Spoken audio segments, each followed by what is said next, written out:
to parenting prescriptions.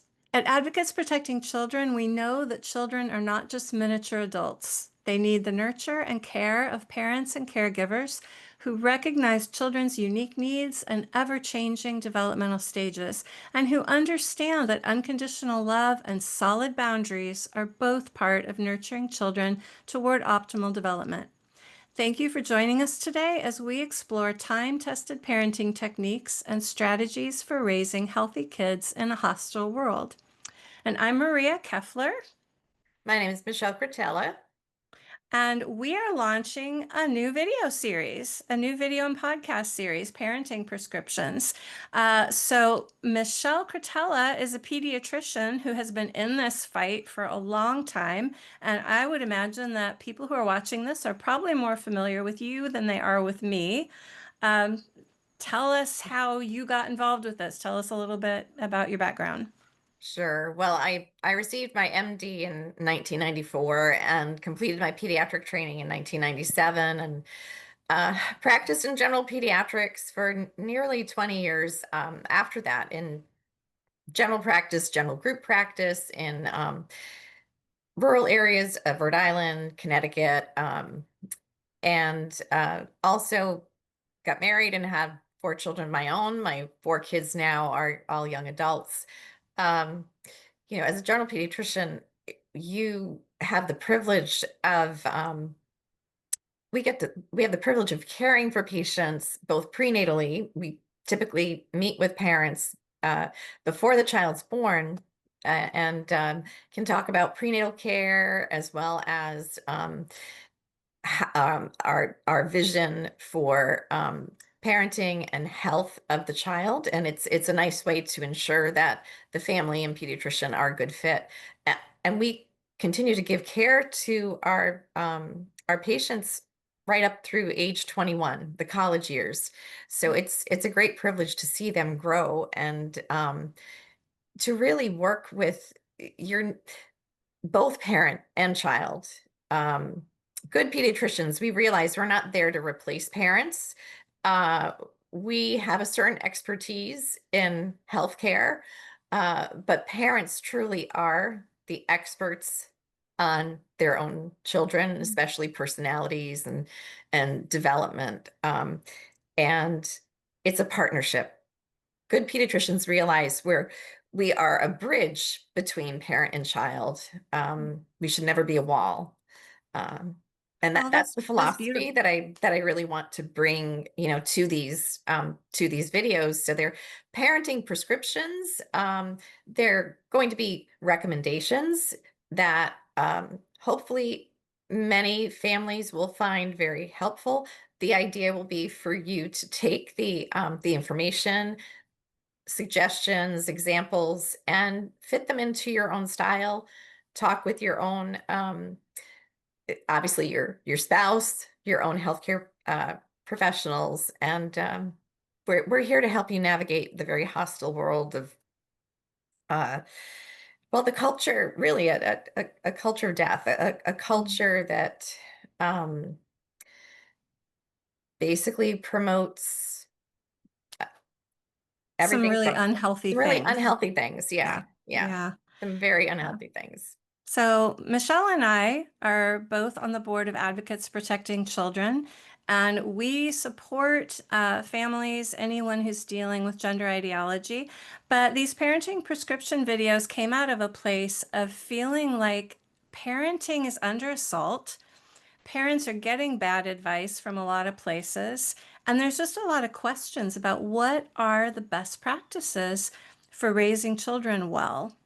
My background is I'm an educator. I actually got my master's in 1994 in educational psychology. My focus was in testing and measurement, but I'm a teacher at heart and I love teaching. And as such, I'm also seeing parents and kids dealing with their academic and intellectual development, but also their emotional development and their social development. And there's a need for us as parents to understand why we're doing what we're doing, to understand how kids develop, how they change, how our parenting needs to change over time.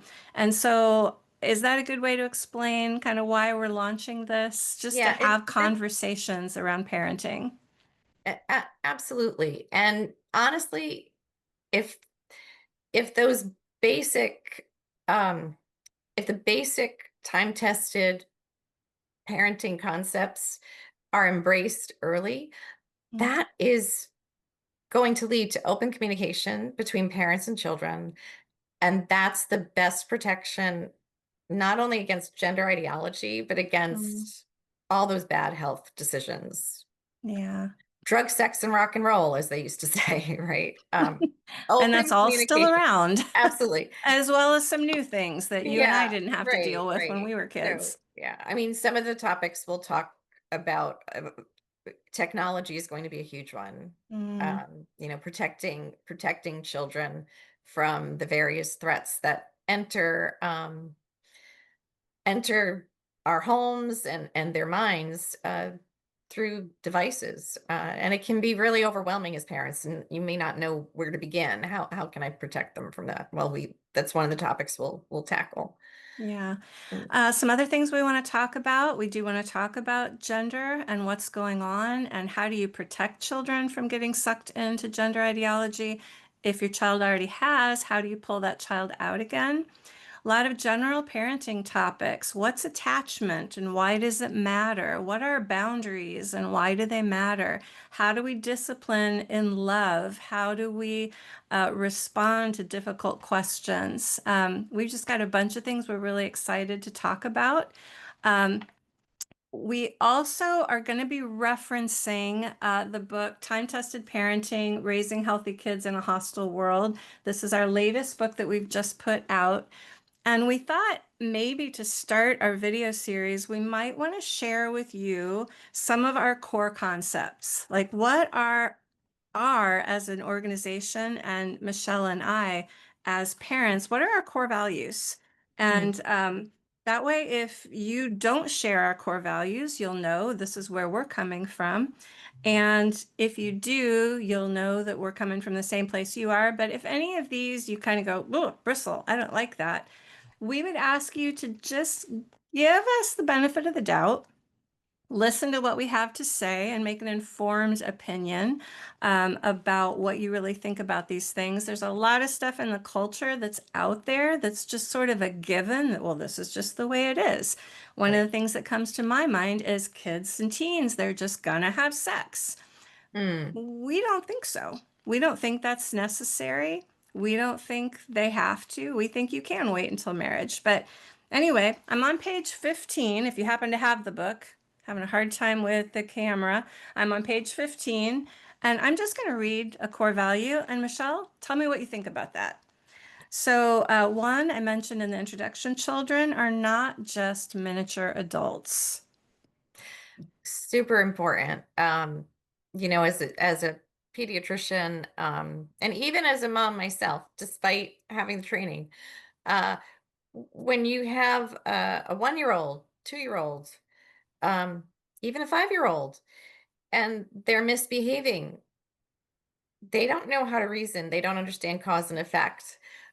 You cannot talk to them about appropriate behavior. You're going to need other ways at their level to help them understand why something is dangerous, inappropriate.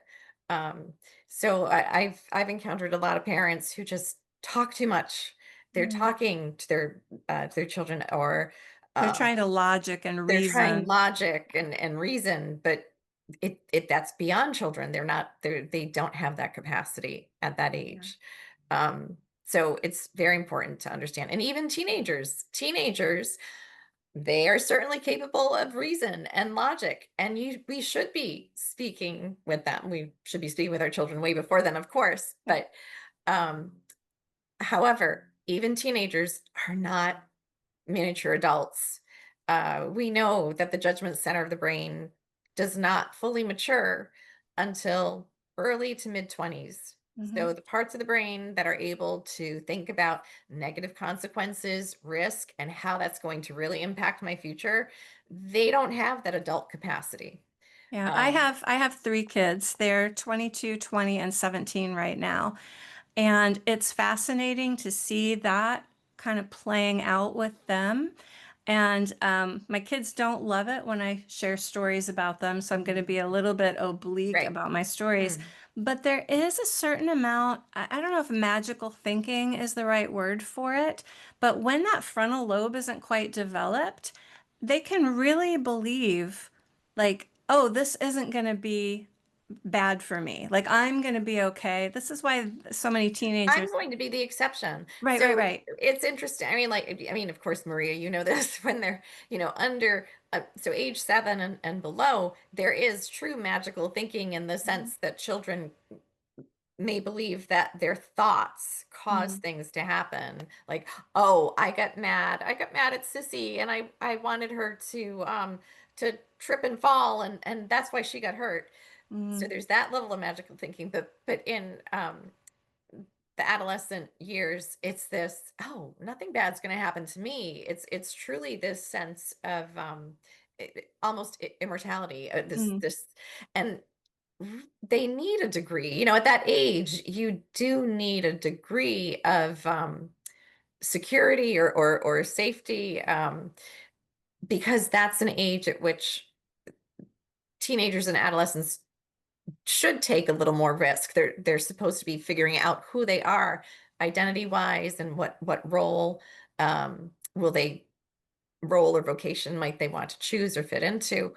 Um, but as parents, we have to find ways to be their frontal lobes to say, mm. "Oh, whoa, just put the brakes on a little bit." Now that Yeah, telling them straight up, "Oh no, you can't," or it is probably not going to work very well. So that's yeah.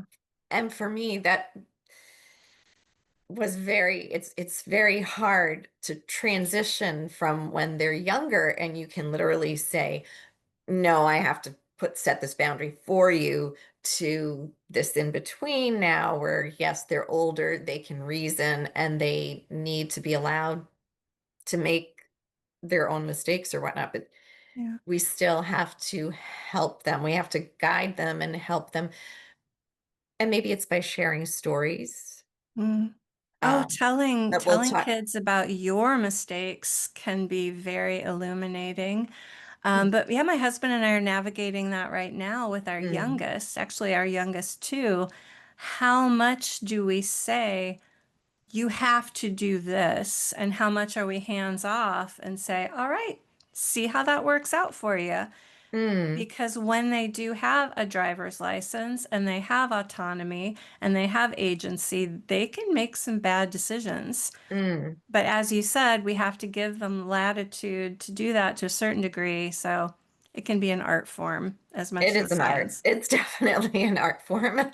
All right, the next core value, parents are nearly always the best protectors of their children and the best authorities over them because no one cares for those children more than their parents, and no one else, save a potential spouse, has as long a history, as deep a present, and as far reaching a future with those children. And I'll say that's in there because Mm, there are a number of people in the culture who are saying that parents should not have unilateral authority over their kids. Well, my question for that is, well, if not the parents, then who gets that authority? So, right. what do you think about that? Yeah, I mean, we're pushing back. So, in addition to working with Advocates Protecting Children, I I'm the past executive director of American College of Pediatricians, and I'm still chairing their adolescent committee. We are really fighting, both organizations fighting for parental rights. Teachers, doctors, the government does not love your children. Does not, they do not love our children the way we do. And what the culture is holding up are the minority of parents who are deeply wounded and troubled and are abusive. We mustn't use the exception Mhm. to form the rule. The Yeah. general rule is for a host of biological as well as psychological and And social spiritual and and social yeah. reasons. For all those reasons, parents have the natural right as well as capacity to best nurture, at best educate and nurture their Mhm. children. And Maria, we were talking off camera before about how words like discipline, Mhm. uh, firmness have gotten a bad rap, um, sort of being associated with abuse. But Mhm. the fact is, discipline is teaching. The number one uh, job of any good mother and father is to teach their children, Mhm. um, with love and appropriate or firm, solid. I think you used the word solid boundaries. Yeah. Um, it's simply part. It's how our human nature works Yeah, best. well, discipline comes from the word disciple, which means Mm, a follower. A right. disciple is someone who follows a master and learns from the master. And we discipline ourselves, or we You should, should, and right. that's not a bad thing. I did not discipline myself last night, I will say that. My husband and I went out to dinner and we had a delicious dinner of tacos. And then I said, why, yes, I would love to go get some frozen yogurt. My husband didn't say a word about frozen yogurt, but he started laughing. He said, sure, we can go get frozen yogurt. And afterwards, I was like, I'm trying to lose a couple of pounds. Why did I do that? So I failed to discipline myself there. But if I had disciplined myself and said, I'm not going to have frozen yogurt tonight, that would have been a good thing. That would have been a wise thing. So disciplining our children is not a bad thing. Right, right. So we're All right. hopefully going to redeem that word in these podcasts. Yes, I hope so too. All right, next core value. Children need both unconditional love and loving discipline. We might have just covered this, as Yeah, they are trained up to be able to manage and provide for themselves as adults and to participate productively in a civil society. Anything you want to add to that? sounds good. Sounds good Okay. to me. Next one, children deserve to live with their own biological mother and father whenever possible. Any deviation from this situation demands a sacrifice of the child's inherent rights. And I will say, Mm, I agree with this. I would have always agreed with this, but I never really gave it deep thought until mm, I met Katie Faust, the yes, founder of Them Before Us, and I read her book, Them Before Us, Why We Need a Global Children's Rights Movement. And I really came to appreciate that the nature of child conception, every child right, has a biological mother and a biological father, whether the sperm and egg came together in the mother's body or in a petri right. dish. Mm, That informs the nature of child rearing, and that mm, everything outside of that is substandard for the child. Does that? yeah, yeah. And I think the research around donor conceived children, children of divorce, I mean, we have a greater understanding now that as much as possible. I mean, well, number one, biology does matter. As Mhm. children grow, it's a natural, this innate yearning to know who am I? Part of who am I? Yeah. Where do I come from? Who is my biological mother, my biological father? It matters at Yeah. a deep level, to children. Uh, and acknowledging that part of human nature does not diminish any other family type. It's just we want these podcasts are about what is best for children so that parents and families can understand, some of what their own children may be struggling with and how to best help them navigate. Yeah, and Mm. I definitely don't mean we are anti-adoption, not at Right. all. No, And exactly. the Not at way all. Katie explains that is adoption seeks to right a wrong. It seeks to Absolutely. provide parents for a child who for some reason has lost their biological parents. But we would say that being raised by your birth mother and birth father is optimal. Now we live in a world where the optimal isn't always it is realistic. Right. Or possible. Or possible. Yeah. Yeah. And sadly, as we alluded to or mentioned before, some parents, whether it's mental illness or other woundedness, if they're abusive and or simply not able to provide for their children, Mm. um, those are the exceptions. And Yeah. yeah, We we wouldn't everyone, ever wish for that for a child to right. not be raised by their own mother and father. And adoptive parents, you are providing a gift and a blessing for the children that you've adopted. All we're saying is we wish that those children didn't have to be separated from their birth parents, but sometimes it happens. Is that fair to say? Yes. Okay. All right. Marriage is the lifelong union of one man and one woman who put their children's and each other's interests above their own personal interests. Again, the ideal, Yeah. it's and ideals are they've been time tested and proven. I mean, there are decades of social science to demonstrate that this model of marriage across cultures and time is the best model for children. The children Mhm. thrive into adulthood and beyond when they come from this model. There are ample studies that show that that model, as you said, provides the highest likelihood that children will thrive. Having strong relationships themselves, having higher levels of education, more stable lifestyles coming from that. Some people might not like that. They might say, I would prefer an alternate to a man and a woman, but the studies are really clear that that is what's best for children in Yes. an Yeah. optimal world. Right. Right. Okay, here's one that a lot of people don't like. Abstinence from sex until marriage is the best way to protect one's sexual, psychological, and relational health. And sex is for married people in the safety and privacy of their monogamous relationship. Right. And you will find this on the CDC, or part of that will be on, it is on the CDC website. It does point out that a monogamous uh, a monogamous relationship with a single uninfected partner is the Mhm. only 100% safe way to avoid unplanned pregnancy and sexually transmitted infections.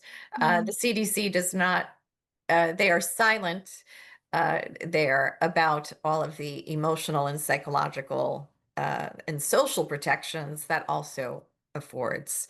Um, yeah, I'm sure Maria, Mhm. as you've seen, as I have, the numerous studies regarding, particularly among teen girls, Mhm. uh, the younger they are when they initiate sexual intercourse, the more partners they have, the higher the rates of depression, anxiety, um, and they compared to their sexually abstinent peers, they even You are mean at sexually times active compared to their correct. sexually active peers? Yeah. So you're right. You're right. So the sexually abstinent teens have a healthier psychosocial Mhm. profile as compared to the sexually active teens. Right. Mm. And correct me if I'm wrong, but I believe there are no negative or deleterious effects to delayed debut. Like That's delayed correct. debut meaning waiting Right. longer No, to the have longer you sex. wait to initiate sex, the longer you wait to initiate sex, the better. Hmm. There are no negatives to waiting until there are no negatives to delay of any amount of time. Hmm. And the greatest positives come to you if you delay until marriage. Hmm. Mm. This is one of the things, and I think we're going to probably talk about comprehensive sex education at certain points in this series. This is one of the things that angers me so much Mm. about comprehensive sexuality education. I've read the entire book. It's what, 150 pages, something like that. Nowhere in there does it suggest that delayed debut is a good thing, nor does it suggest that a man and a woman in a long-term marriage is a better option than anything else. Right. Right. Whatever, I mean, the ethic with that is whatever feels good, do it. And Right. that's so harmful to kids, and it makes me so angry. Yeah. And we will. It'll take an entire episode to unpack those. Yeah. Yeah, But it's important. it is. All right, we have three more core values. Thanks for sticking with us. All people exist in only two sexual varieties, male and female, based upon their role in reproduction as decided by their chromosomal makeup at conception. You're a doctor, is that correct? Yes, everybody has sex determining genes, and those sex determining genes on the sex chromosomes determine your sex at fertilization. Yeah. Mm, And that's it. And there are only, whether you are a man, woman, plant, or animal, um, sex is defined by, as Maria said, by the role your body is designed to play during reproduction. Um, and there's only two different roles. There's one organism donates genetic material during reproduction, and the other organism receives the genetic material during reproduction. So in human beings, the male donates his sperm, and the female who makes eggs, well, she receives the sperm, which fertilizes the egg to create a new human being. That is the definition of sexual reproduction. There are two sex cells, a sperm and an egg, only two sexes. And So, some mm, people try to argue that the existence of so-called intersex people is evidence of some spectrum or third sexual variety. Why is that poor logic? again, because it's about reproduction, Mm, and sexual reproduction requires only two sex cells. So people who have an intersex condition do not have a third reproductive cell, mm, right? People who have an intersex condition have, in medical terms, a disorder of sex development. And these are extremely rare, fortunately. They are rare birth defects, in mm, essence. These are birth defects that affect the reproductive system. And it's a group of a rare group, or a group of rare disorders. Um, each of them are associated with impaired fertility. mm, Each one of those intersex conditions are a deficiency or a malformation of either the male reproductive system or the female reproductive mm. system.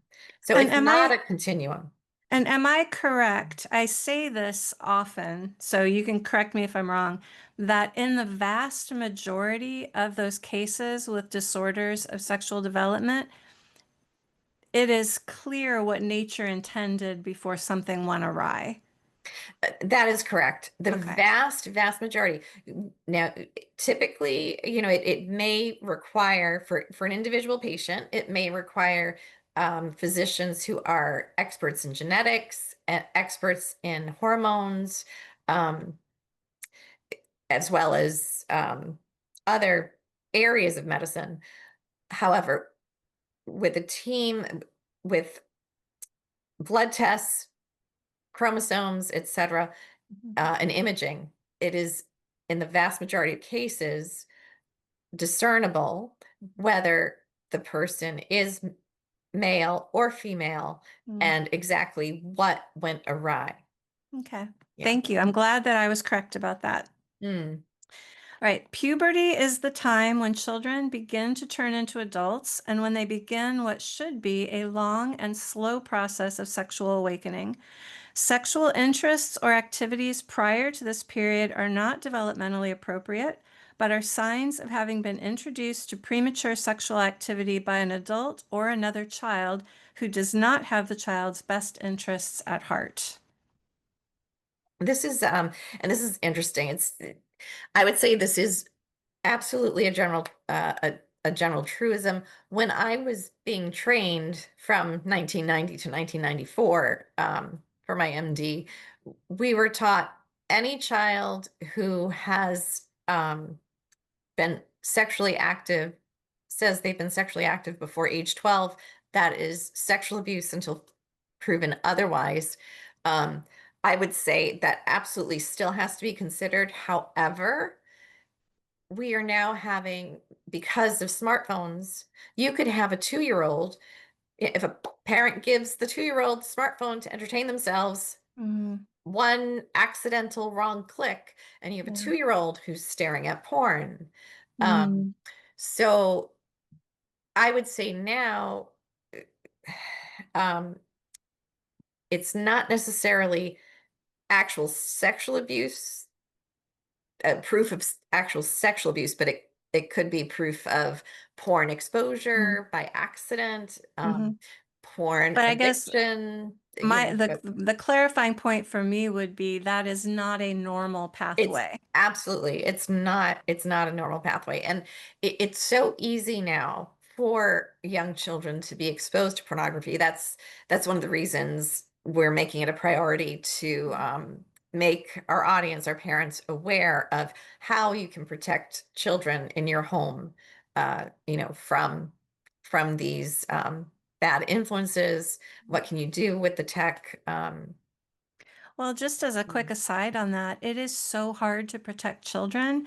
One of It's my hard. good friends, her son, when he was in pre-K, so he was 4 years old, riding the bus home from school, and he was sitting on the back of the bus with fifth graders, and they pulled out their smartphones and they showed him pictures of naked ladies. So he Yeah. came home at age 4, having been introduced to that. It's so hard. It's so hard to protect Right, kids. right. And we'll have an episode too to talk about, oh my gosh, so my child's been exposed. What can I do? How, Mm, how can we repair this? mm. Yeah, Yeah, that'll be an fortunately, important one. yeah, That'll be an important very much one. so.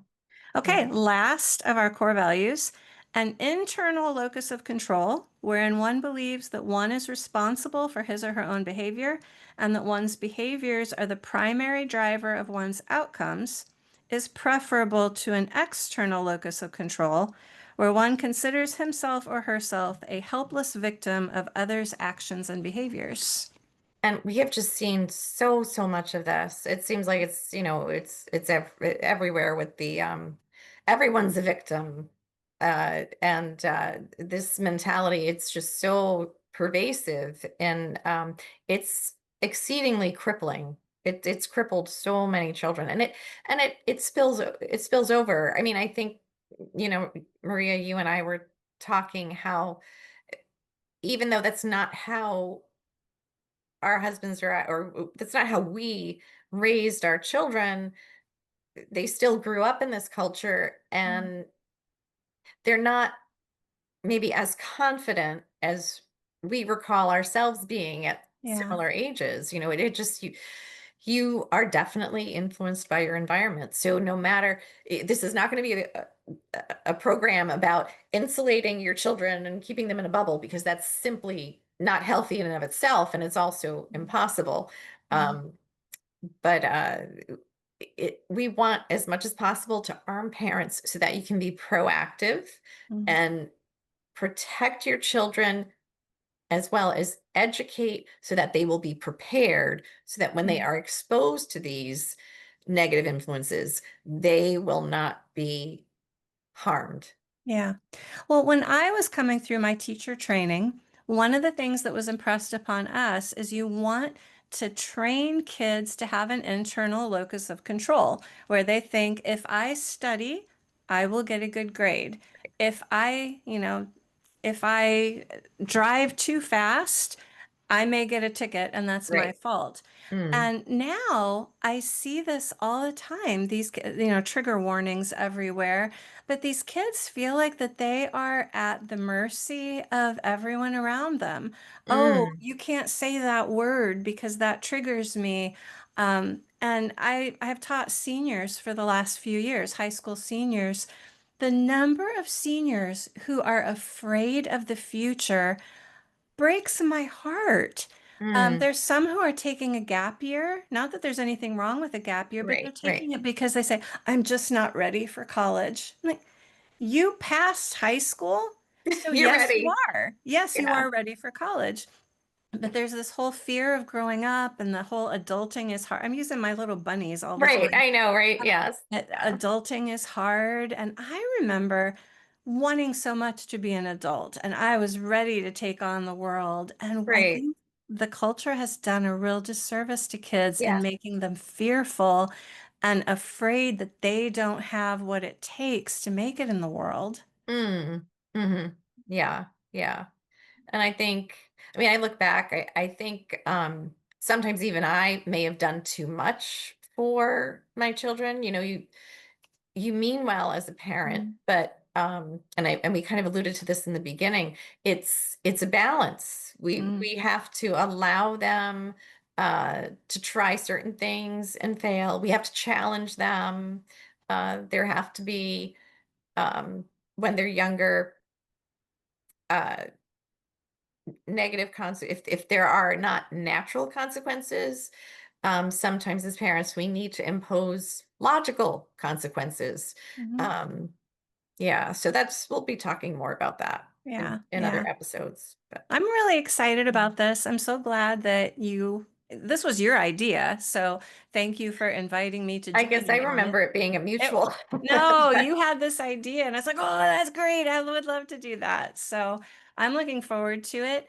Our next episode is going to be parenting styles and possibly parenting trends. We were talking before the taping about there seem to be trends in different generations of like parents all kind of parenting one way or parenting another way. And we're Mm, seeing certain trends right now that some parts are healthy, maybe other parts are not so healthy. So we're going to right. talk about parenting styles next time.